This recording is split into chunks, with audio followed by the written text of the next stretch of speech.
Hello everyone, welcome back to another episode of Script Apart, a podcast about the first draft secrets of great movies and TV shows. I'm your host, Al Horner, and this week on the show, it's 30 years to the day since a grouchy weatherman named Bill Connors woke up and found himself reliving the same day over and over and over again. I'm talking, of course, about Groundhog Day, a comedy that's timeless in, well, more ways than one. On today's episode, I'm joined by the film's writer, the fantastic Danny Rubin, as we delve into his initial screenplay for the iconic time loop farce, which became one of the most beloved comedies of its generation. Danny wrote the film as a spec script in the early 90s. It soon found its way into the hands of Harold Ramis of Ghostbusters and Caddyshack fame, and the pair began developing the script together. From there, Groundhog Day went through a number of changes as the pair decided to lean into the comedic potential of the premise and lean away from some of the darker elements of Danny's original vision for the movie. It kind of goes without saying that all of their hard work fine-tuning this story paid off. Groundhog Day was released to rave reviews in May 1990, with Danny going on to win a BAFTA for Best Original Screenplay. Today, 3 decades on, not only does the story live on as a stage musical that Danny worked on, there's also the small matter of films and TV series like Palm Springs, Russian Doll, and the incredible Edge of Tomorrow, all of which took Groundhog Day's time loop concept and ran with it in exciting genre-based directions.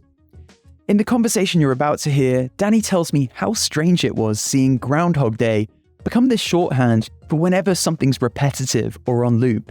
We discuss the vampire fiction that served as the screenplay's surprising early inspiration, and why weatherman was the perfect profession for Phil and his detached, icy personality. There's some really interesting stuff too on Danny's original ending for the movie, which saw the character Rita beginning her own time loop starting on February 3rd. A huge thank you to Danny for being such a great guest, and a massive thank you also to our Patreon community for helping make this episode possible. Script Apart is made by 2 people and 2 people alone, me and my producer Cam. So your support on Patreon is so valuable to us as an independent operation. We're hoping to go weekly in 2023, and the more support we have on that platform, the closer all those goals get to becoming a reality. Head to patreon.com/scriptapart if you'd like to get involved there. Okay, that's the promotional stuff all out of the way. Let's get to it. This is the incredible Danny Rubin discussing the first draft secrets of Groundhog Day. Thank you so much for tuning in. You're listening to Script Apart, hosted by me, Al Horner, produced by Camille Demecq.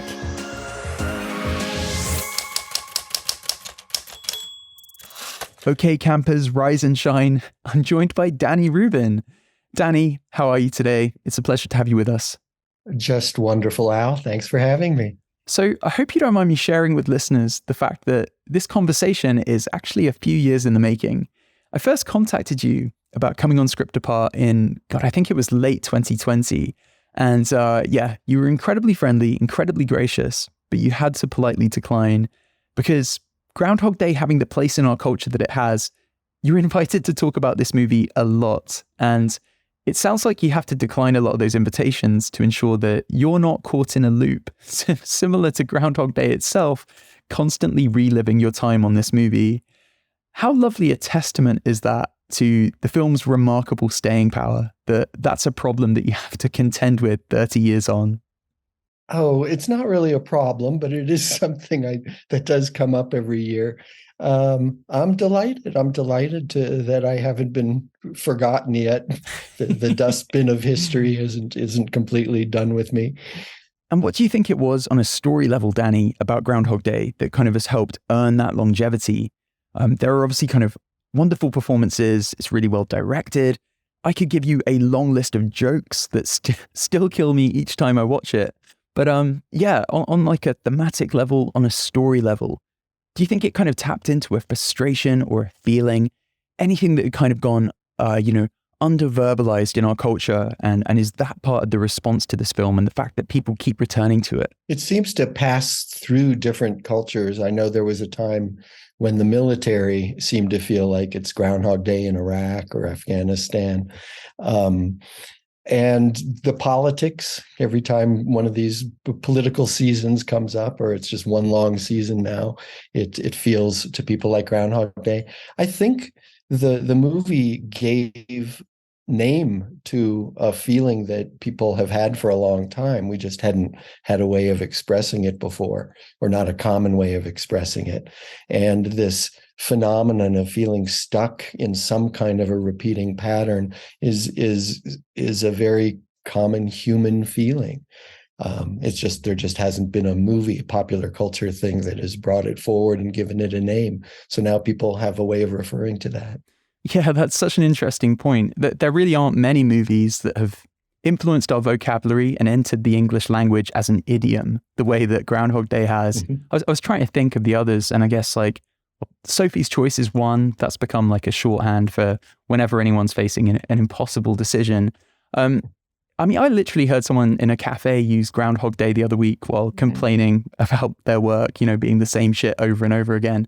That must have been strange for you to observe as the guy who kind of dreamt up this story and helped deliver it to the world, the way it's ingrained itself in our lexicon. Well, at first it was sort of a rare, every now and then somebody would refer to it, and everyone I knew would send me links. Look what you did, look what you started. And then after a few years, it was just too common. No, it was like just too common. There was no reason to let me know anything new had happened because everyone was saying it all the time. I guess it feels it's sort of a good thing. It sort of makes me go, I am in the world. I participated and made some kind of a difference anyway. But it is true that people use it to refer to the bad part of a repeating situation, and they tend not to use it as a fulcrum to get out of their repeating situation the way Phil Connors did. I mean, some people do, but for the most part, it's a negative thing when they're referring to it. And I guess that's just the awareness happens, and then after you can choose to change something or not. Yeah. So to kind of get into its development, I know that you pieced together the idea for Groundhog Day from two different screenplays that you were trying to get off the ground. One concerned immortality and the number of lives it would take someone who's kind of perpetually immature to finally be able to grow up. The other was a brief outline that you'd scribbled down somewhere about a guy who wakes up to find every day the same. Immortality, inability to grow up, loneliness too. There's a lot of loneliness in the first draft of Groundhog Day. When you look back, was there anything that you were going through in your own life that you think may have influenced this, that may have drawn you towards these big, heavy themes, big, heavy feelings? Nothing. As far as I can, I mean, let the future shrinks, go through my notes and figure out what I really meant. I know that when I had the idea, it was something that seemed like it could go in a lot of different directions, including a very dark path. And I was thinking a David Lynch film, because it did feel like it could go very, very dark. But I had just had a baby. I was sort of starting on the screenwriting career after about 10 years of kicking around for different kinds of writing jobs. And I was feeling positive, and so I chose a positive direction. I still stayed true to the concept, but I didn't dwell on the dark part. That was just the middle section. And I think that was something going on in my life that made me take a friendly, happy choice as opposed to wanting to indulge. I mean, it takes a long time to write a screenplay, and if the whole thing is dark and depressing, you're going to be dark and depressing. And that just was not where I was headed. So in that way, it did. In terms of growing up in Arrested Development, I think that's more like people I knew rather than anything self-reflexive. I kind of am an even-keeled person and always have been. And my immaturity seems well in control. It does not seem, I'm not in denial about it. Well, I had actually wondered whether the act of writing itself was an inspiration for Groundhog Day at all, because, well, writing can be a repetitive, monotonous practice, right? And, the vocation demands of us that you're in the same room every day, often with a feeling that you're kind of going nowhere fast. I'm revealing a lot about my own relationship with writing here. I think I read that you're actually a pretty quick writer, though, so perhaps it doesn't apply. From what I understand, you outlined Groundhog Day in 7 weeks and knocked out the script in one. Have I got that right? Was that the timeline? Yep. Yep. I mean, if you ever read that draft, you would say, yeah, I get it. That's just really sloppy. But the 7 weeks, that's the fun part, brainstorming and coming up with ideas and see how they create some kind of a flow. But then writing it, it's like pushing the baby out. It's time to get it done. You put in long hours and just write, no matter how much it hurts, and get that thing out. And then once it's out, you can look at it and polish it up. That's what I did. I don't always write quickly, and I think in the business, I'm not known as somebody who writes quickly. I start off quickly and get a lot of ideas there, and then it takes me a long time to figure out how it all works dramatically. So you had this spec script, which you'd centered on Groundhog Day, this existing holiday, because you loved the idea of it being kind of a movie that could be returned to on the same date every year, the way that we return to like It's a Wonderful Life and Charlie Brown Christmas, that kind of thing. Then it gets optioned. Harold Ramis comes on board and it goes through a good couple of rewrites. The finished film, I'd say, is still very much your story, but there's a bit of there's a greater emphasis on the comedy of it all. Is that fair to say? Like, how do you sum up the tonal evolution that the movie went through from first draft to the finished film? I think that my original script, I've heard it described as more indie. And I think it was just my naivete at the time. I kind of figured if there's a movie I've ever seen, then something I wrote that was similar would be able to be embraced. It's a possibility of getting made because these have been made before. But the kind of movies I was thinking about were more like the Ealing Studios, small English, funny, clever entertainments. And the way I built the story, it was built probably on my experience with sketch comedy. And so there were a lot of montages and little pieces of things. And I figured out how you could move the story forward, even though it's repeating. And I got that stuff in there. And there was the romance with Rita and all that, but it was very much Phil's story. And I think when Harold was done with it, he had done a couple of things that helped it take on a shape that Hollywood could embrace, including, in many ways, it became Rita's story as well. And so it became a more even-handed romantic comedy, which it was not a genre of any kind before. I mean, it was funny and dark, and it had all those fun sequences in it. Building it into a smooth comedy. And also there were some edges that I did not originally embrace, but Harold was able to, like, making it not just the day that Phil repeated, he made sure and made it the worst day of Phil's life. I, in sort of general way, had made it something that he was not fond of because he felt he was too big for the town and his career was too far along to be doing these silly kinds of reports. So he felt bigger than the situation. And I think Harold embraced that idea and made it the worst day of his life. And what's the worst thing that you could do but repeat it? So in that way, it felt like a pitchable Hollywood idea and smoothed out that way for him. The ending that he created was, as you would expect from a romantic comedy, I think, where everybody comes together at the end. And in mine, I thought that was so inevitable that I wanted to play with it. And in many ways, I was playing with what I thought was a savvy audience that didn't need all the spoon feeding that Hollywood seemed to assume they needed. And so in my original one, I was subverting that romantic ending by having Phil finally wake up with Rita at the end and be as excited and satisfied as a person could be after repeating the date so many times.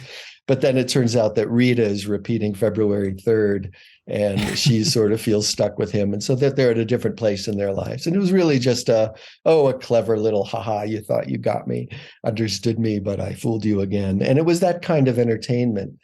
And ultimately, in Harold's hands, you got the emotional satisfaction of having something that you've invested in and actually pay off.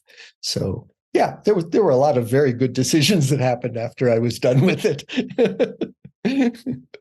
Well, a great example of that aversion to spoon feeding your audience is actually in the way your first draft begins, Danny. So we begin, unlike in the finished movie, we begin with Phil already in the time loop.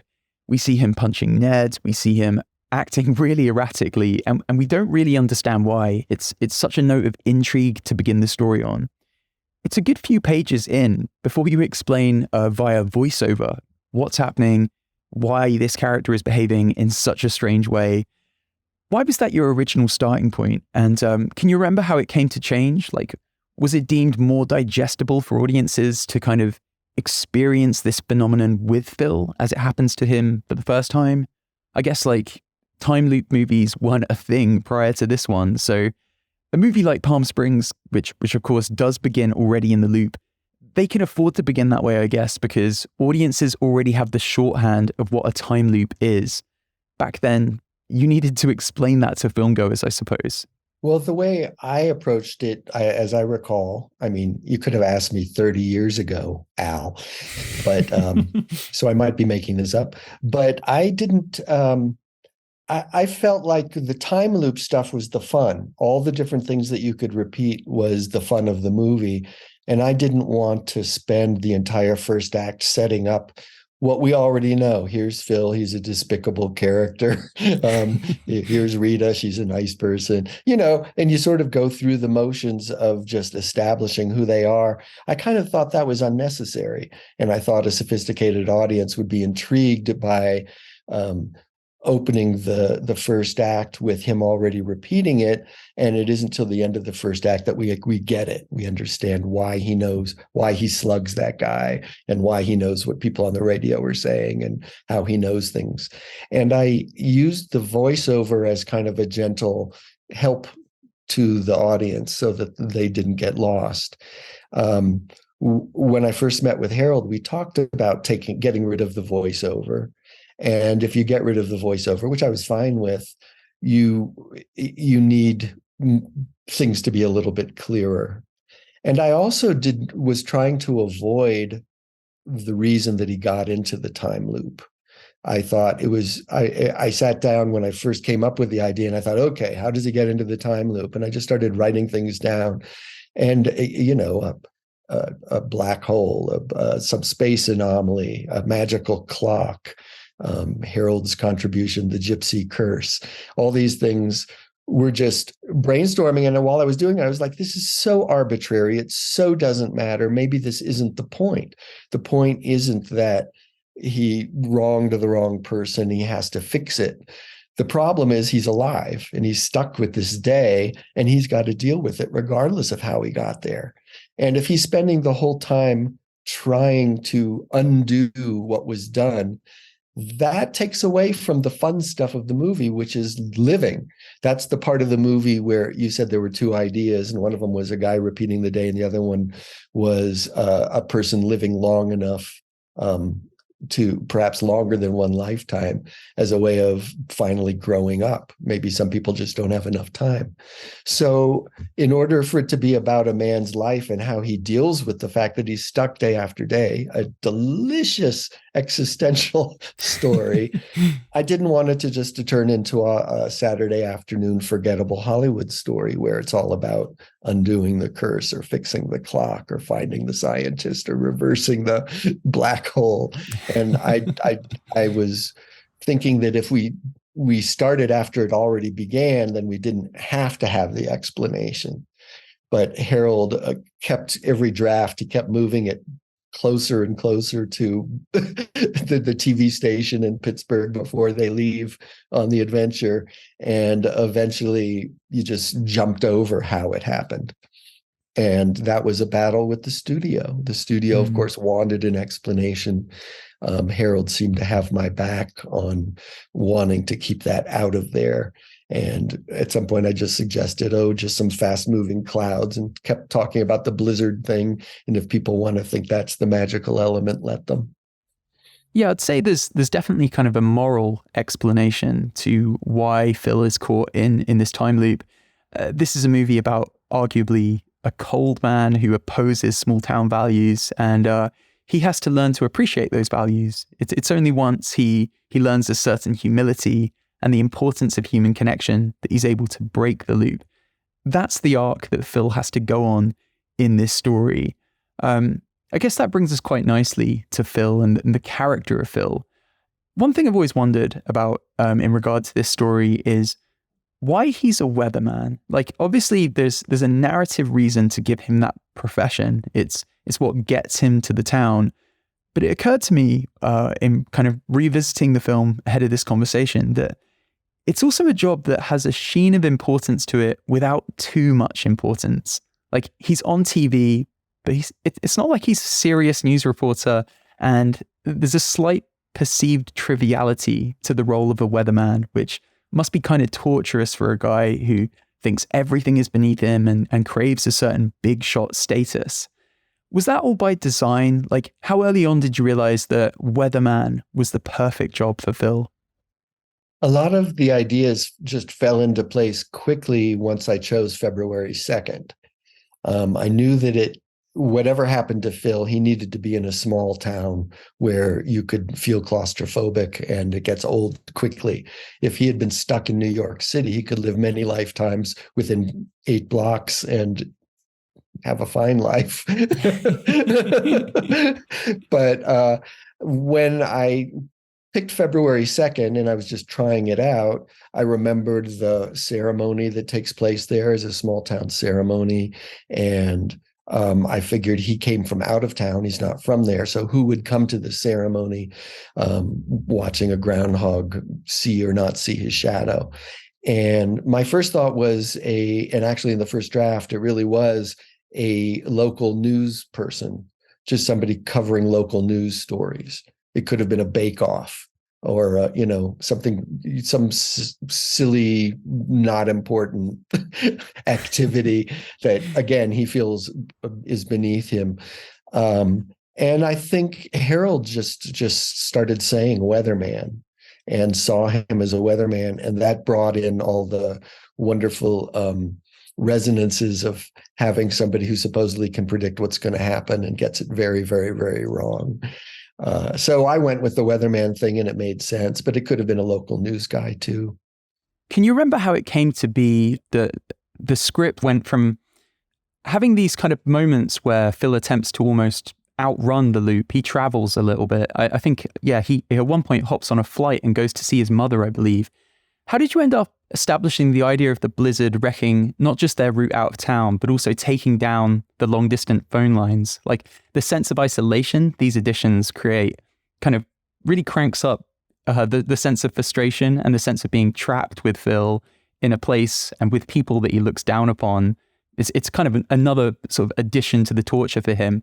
Can you remember how that came to be? Because that wasn't the case in the earliest iterations of this film, was it? No, when I started, I was just brainstorming on how hard would he try to escape.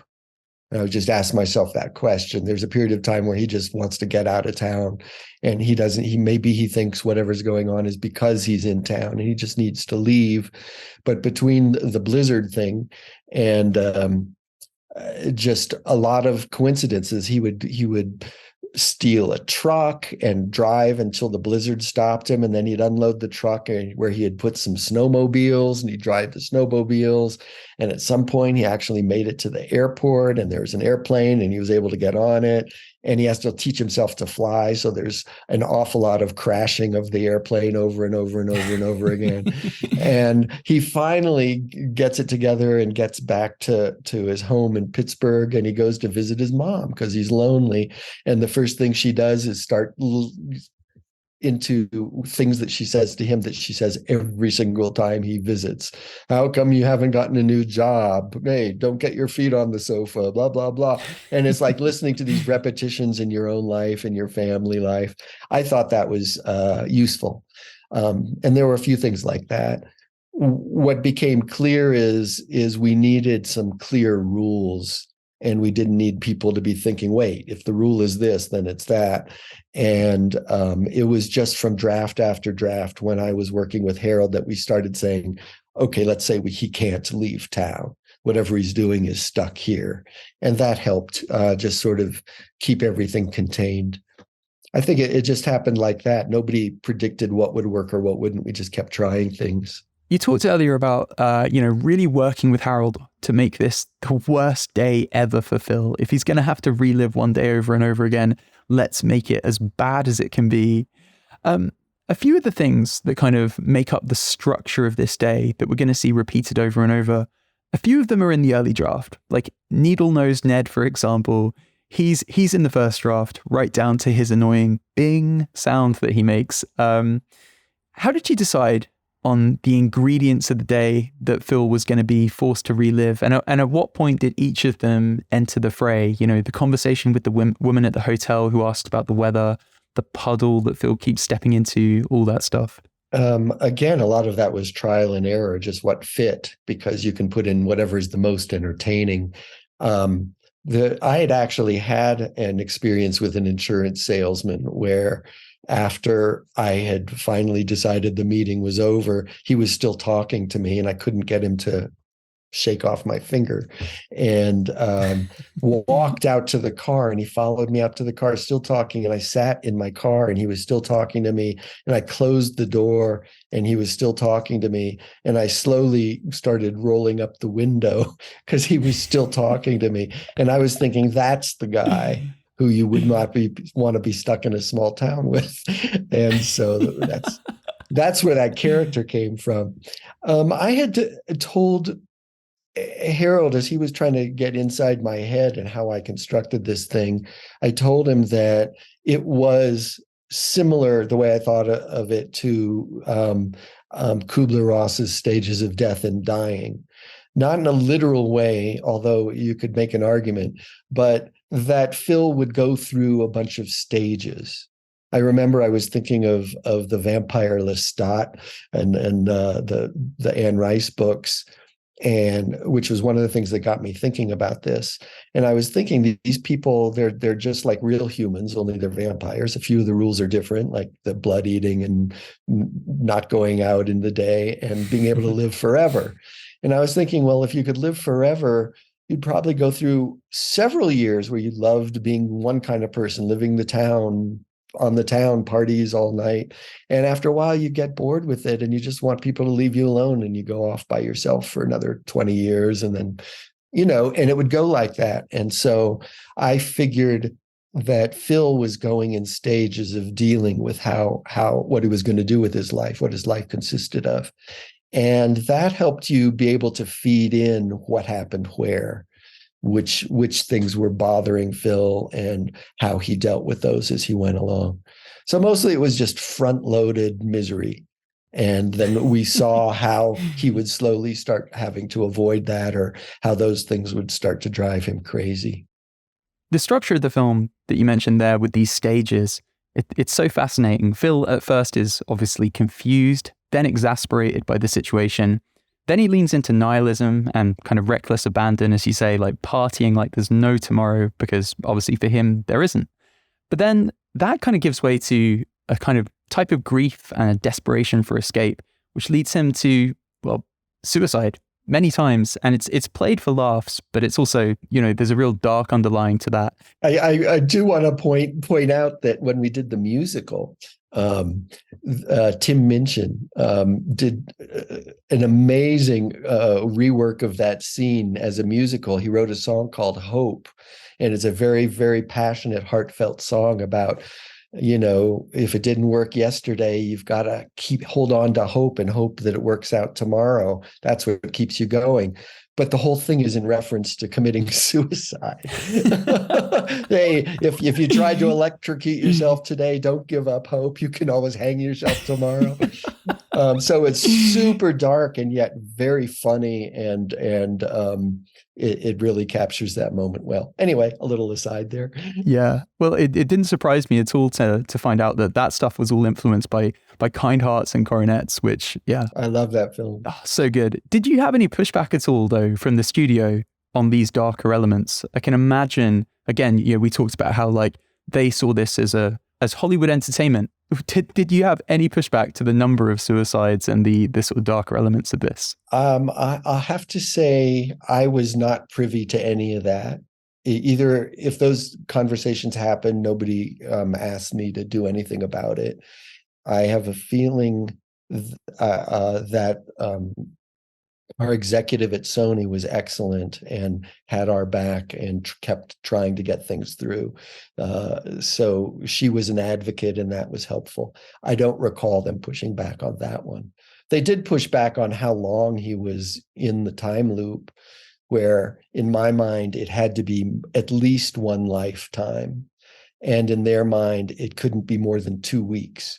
For some reason, that was all they could get their heads around, and thought people's heads would explode and it wouldn't work. And Harold is an experienced producer as well in his creative work. And I think he knew how to navigate that to get that through appropriately. On that topic, actually, Danny, have you paid attention to the kind of debates online about exactly how long Phil has been reliving February 2nd by the time we get to the end of the film? There are a lot of people who've kind of tried to work it out based on many factors, the number of days that we physically see on screen, the number of suicides that Phil mentions in passing. They've worked out based on the concept that it takes 10,000 hours to master any skill. They've worked out exactly from all the different skills he masters what that would have equated to in days, months, years. The figure that people tend to come out with is around 80 years. Is that about right? Does that seem accurate to you for whatever it counts? I know it's not really important to the story you're telling. What I worked on was how to make it feel like a really long time so that it doesn't feel like something that could just be solved like that. It was about living through that experience that teaches him to get to the next spot. It wasn't like he started thinking, okay, what am I going to have to do to myself to make myself a better person? He wasn't trying to be a better person. He was just trying to get from day 1 to day 2 to day 3. I found it amusing. I wasn't trying to make it add up to anything. It just had to feel like a very, very, very long time, and longer than you might have expected. I think in Harold's mind, it was maybe about 20 years, and it sort of worked out like that. But I had a very explicit scene where Phil wanted to keep track of his days like a prisoner might, and he couldn't put hash marks in the wall because they wouldn't be there the next day. But I realized that, like, when I read a book, when I read a book, I would dog ear a page so I'd know where I left off. My wife, who's a librarian, takes offense at such things, but she can remember the last page that she read. She just sort of makes a point of remembering and then closing the book. I figured, okay, I guess people can do that. And so I invented this very, very long bookcase in the bed and breakfast. And every morning, Phil would read one page. And that way you could see sort of hovering around the very beginning of the bookcase every time we see him in a montage. And then little by little, we see him move a little farther and a little farther. And if you think that a book is maybe, let's say, 365 pages long, then when he finishes one book, it's been a year. And at some point, we see him get to the very end of the bookcase. And so it just feels like a heavy, heavy weight of time. And then the depression of him sort of walking back to the beginning of the bookcase and starting over. Well, in order to appease the studio, Harold took that out. So it wasn't explicit, and there's no voiceover telling you he slept with this many women or accomplished these skills. So it's really just up to the viewer to play the little parlor game and satisfy themselves. And there is no right answer, really. We talked earlier about Rita and the sort of fleshing out of that character. Can you describe for the audience, sort of where she began as a character, where she ended up, and sort of what some of the rationale was for the changes that she went on? She's substantially the same character as when she started.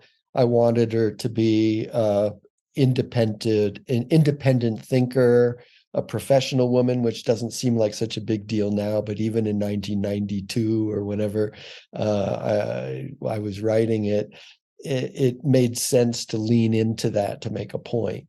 I think at the beginning, Rita was really just there as a signal to let us know that Phil has crossed over somehow. When she falls in love with him, that is the signal that he has become lovable and something has changed within him. And that's how we understand that he got out of the time loop. I think little at a time gave her a little bit more of a character and more to do. And in the musical, totally leaned into it and made her a very interesting, substantial post fairy tale character, where I think Harold leaned into the fairy tale idea. That wasn't really the way I looked at it. I was more sci-fi, but he looked into the fairy tale. He saw the Frog Prince as being an allegory, and he even wrote in some scenes that thankfully never made it into the movie. I think he would agree, but it had the students at the local school putting on a play of the Frog Prince, and somehow that would either help explain the movie to us or hit us over the head so hard that it would just become saccharine and unpleasant. Anyway, I think he figured out where the edges were during editing or screenings or something, and I was quite glad that didn't happen. But she was a fairy tale princess. She was lit like a fairy tale princess, and was an object of desire for Phil.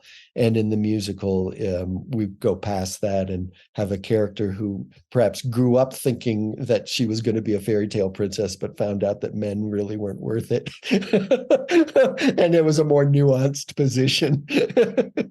Phil ultimately realizes that he needs to become the invisible hand of this town, quietly removing pain wherever I could find it. And in this draft, he makes balloon animals for children in a hospital, and he becomes this kind of altruist. And he also kind of goes about learning all these skills that are going to impress Rita, but from a place of honesty and from a place of authenticity, not a place of trying to kind of trick her into, falling in love with him or whatever. We talked at the top about loneliness and the kind of need for Phil to realize that the only meaningful thing in life is our connection with each other. Why was this arc the arc that Phil had to go on? It sounds like from the very beginning that was the transformation that he needed to undergo. Was there a particular kind of like specialty or message about that you really loved that was the reason for this being the end point and the thing that would break the time loop for him? Not necessarily. I was really pretending like I was that guy. And if I had that life, what would I do? And what would it feel like? And what would come next? And I had remembered reading something about EST, the pop psychology method, I guess. And I'd heard it referred to once as the first half is emptying you of everything you are and who you think of you are, and everything after is refilling it back up with a new you. And I think that was somewhat on my mind, that when he got to the point of killing himself, that was erasing everything that was Phil. And everything that was Phil was a very self-centered person. He was only looking at how he could please himself and how he could get out of this terrible situation and how he should live his life and what he can get away with and all that. And I figured after he was empty, what's he going to do? And the first thing he does is he listens to some music and realizes that there is civilization beyond him, and starts to indulge in things like that. And slowly he starts to realize there are other people in the world, and maybe they have needs and desires. And it's the first time that he thinks outside of himself for somebody else. And at least for a while, that seems to improve his life, make him a better person, make people react as if he's a better person. And it feels like a transformation has taken place. So I wasn't trying to manipulate the story to make him into a good guy because he isn't completely selfish. But it kind of went in that direction and it all made sense. So stuck with it. Yeah. The rest was history. As you mentioned at the top, there was sort of an original ending where you kind of ended with this punchline of Rita rejecting Phil and then getting stuck in a time loop of her own. Was that to like set up a potential sequel that you were perhaps thinking ahead to, or was it you're shaking your head, which makes me think it's perhaps just a note of here we go again that seemed like good fun? It seemed like good fun, and it seemed like an unexpected little twist at the end because it was hard to end that movie. It was all just fun all the way through in unexpected ways, and that's what was so great about it, because you think you take its measure and it keeps twisting out. And when it twists out, it also goes inside for the viewer. So that all was great. But how do you end that? And yeah, it was just a glib ending. Never wanted to do a sequel. I've been particularly clueless and stupid as a business person, where everyone else would have like made sure that they rode this success to the next, to the next, to the next. The Groundhog Day cinematic universe, Danny. Yeah. I didn't watch my own movie. I didn't learn my lessons. But I still, that's just my value system. I figured in a way it is its own sequel, and anything else is really just trying to milk it for something. And I would rather do a different movie or take the same story and re-explore it in a different medium, which is why I did the musical. So you could go deeper and you could explore different things, but you didn't change the story. You didn't pretend like, oh, now Phil's all grown up and he has kids and he's got to deal with this issue and that. That bored the hell out of me. And wasn't interested, and have told people so. And the studio probably does not love me for that, but oh well. When the ending changed, and when all of these changes were kind of implemented across all these rewrites that took it from, you know, what we've described earlier as more of an indie feel, perhaps, to something more resembling Hollywood entertainment, being kind of a young writer at the time, did it take you a moment to reconcile with those changes as you were kind of working through them? Like, I know you've obviously been effusive in your praise and admiration for Harold all this time. He's obviously a comic legend. You were involved every step of the way in the rewrites. It wasn't like the script was taken off your hands and remolded without you.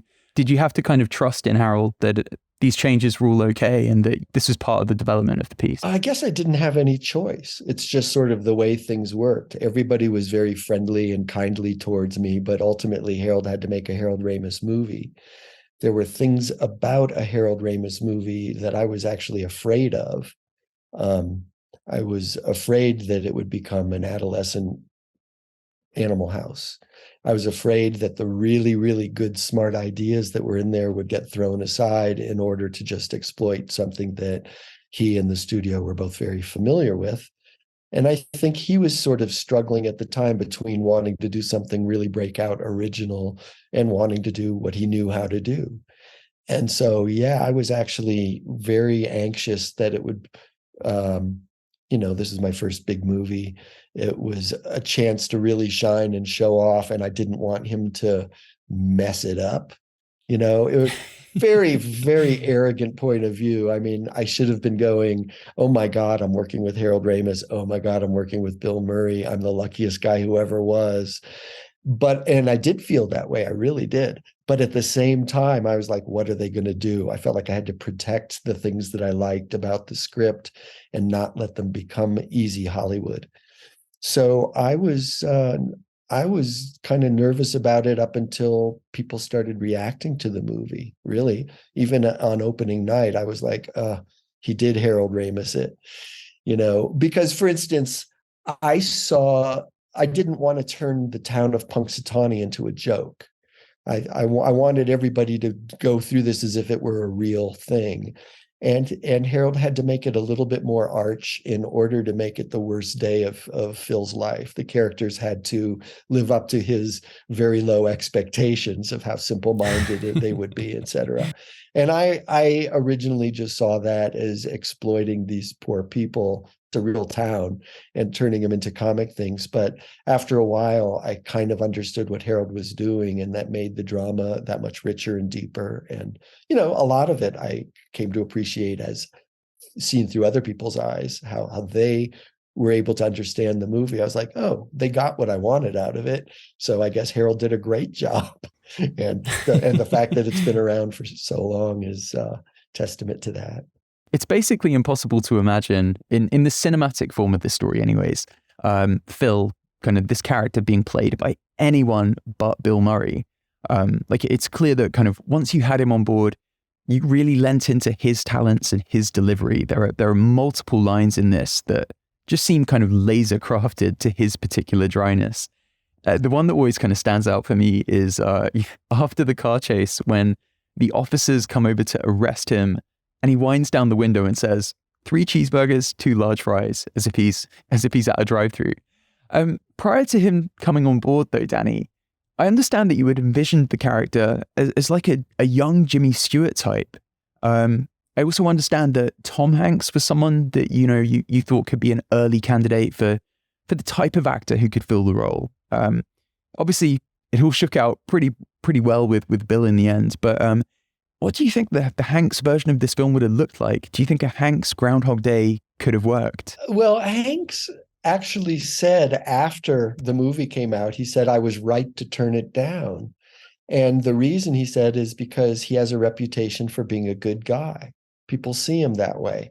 So even if he started out as a nasty, people would sort of say, yeah, he's going to change. With Bill, you don't know. You don't know what's going to happen with Bill, true. Even in real life. You never know. And that made him actually a very, very good choice for the character. Really. At the time, I didn't know whether it would work with him. I was afraid that he and Harold would just do another adolescent comedy. But they both wanted more, and they pushed the edges some. There were some times when I remember Harold rewrote one of the waking up diner, going into the parlor scenes, and where he throws the chubby man up against the wall and says, "Don't mess with me, pork chop." I said, Harold, isn't that a little mean? Isn't that a little too soon to be that mean?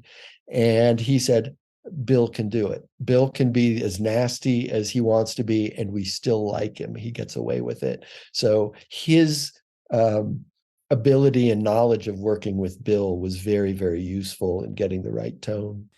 Yeah, I actually found myself thinking about that in the segment of the movie where Phil is kind of, he's essentially manipulating Rita into sex. Like he's taking her on an infinite amount of dates, learning each time the correct thing to say to win her over. Now, that in reality, I suppose, is a manipulation that might be regarded today as toxic. But, the combination of the lightness of Bill's performance and, the script's underlining of it being kind of pure fantasy, pure fun, it comes across light. You don't interpret it as toxic. You know not to take it seriously. And that was the very first thing that I wrote. When I came up with the idea of a guy repeating the same day, I instinctively knew what the rules were in terms of he remembers, but nobody else does, and that sort of thing. And I wrote that date scene, picking up the date scene. And as soon as I wrote that, I was like, I've got a movie. That's a movie. No one's seen that before, and it's a lot of fun. Bill pulls it off perfectly. And it is hard to imagine anyone else in the role. But that was one of the delights of doing the musical. We did write it to be a little bit not Bill Murray. Bill Murray's sort of laconic. He doesn't break into song. And that would have felt a little wrong.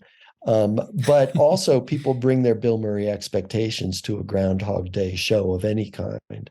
And we needed to somehow differentiate the Phil so people would just forget it. And we had several workshops with different Phils, and ultimately I got to have Andy Carl, who is an amazing Broadway actor. But They all worked. Everyone in the workshops, all the different fills, we went along the journey with all of them. They each brought their own little kind of nastiness to the role and made it somebody who we would follow. So I would say, yes, Bill was great casting, and I couldn't imagine the movie with anyone else at this point. But I can imagine the story being told with slightly different fills, because we're all Phil, and a lot of different people would work in that role. Plus the fact that my original script was really about a guy in his late 20s, like I was, kind of stuck in his profession, not able to get to the next step, feeling stuck in his life. And when they cast Bill, now it's a 40-year-old man at a sort of a slightly more pathetic midlife place, stuck and unable to move forward. And it occurs to me, if it had been an older guy, it could have worked as well. It's a slightly different story, and yet it resonates for us.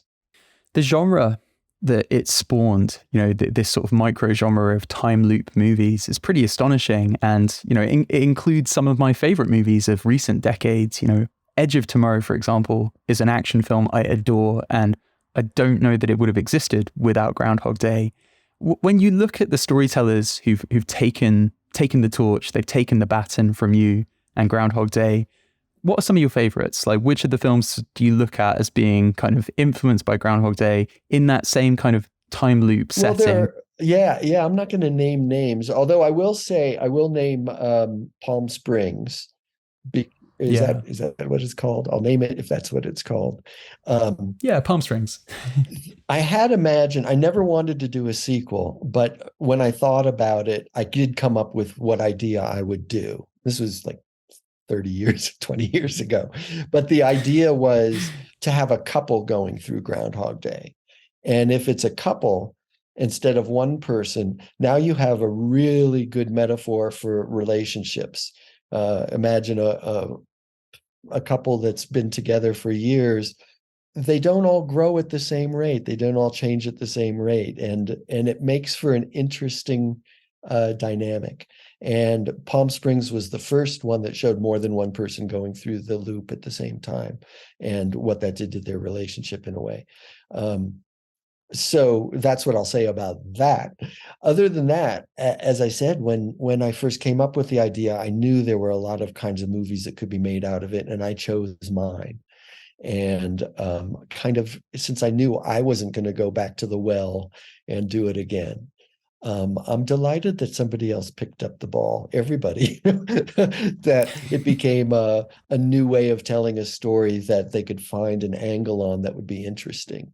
And I know I haven't seen them all. I've seen some of them that were such ripoffs of Groundhog Day. I mean, it was very, very poorly disguised, and then they refer to it within the movie so that then they can call it an homage.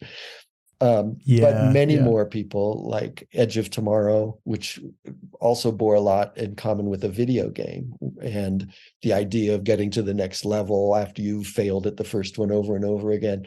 It's a similar metaphor, and has its own kind of resonances, and I think worked really well. And everybody who's sort of just seen it as an opportunity to try something new, I think that's great. I enjoy that. And the fact that they reference Groundhog Day, that's nice. It's a nice thing. Everyone says, oh, Groundhog Day on a train, Groundhog Day in space, Groundhog Day in the future, Groundhog Day is a scary movie.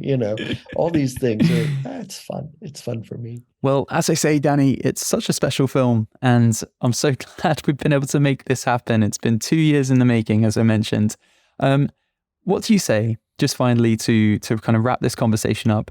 What do you say to all the people who hold this film dear, for whom it's been a part of their lives for 30 years, and who will be returning to it this Groundhog Day on the day this episode airs? Have you got a message for those people? Well, I'm delighted that it's evolved as an annual kind of celebration. There already was a Groundhog Day, but it had nothing to do with reflecting on your life and time loops and what you can do to break out of them in the coming year.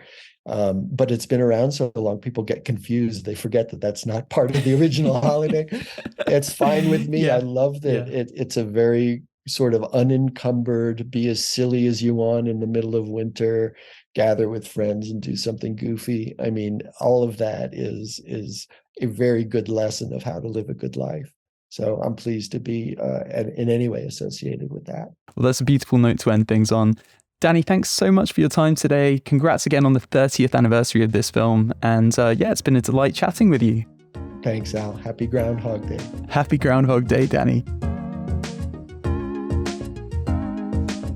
You've been listening to Script Apart, hosted by me, Al Horner, produced by Camille Demek.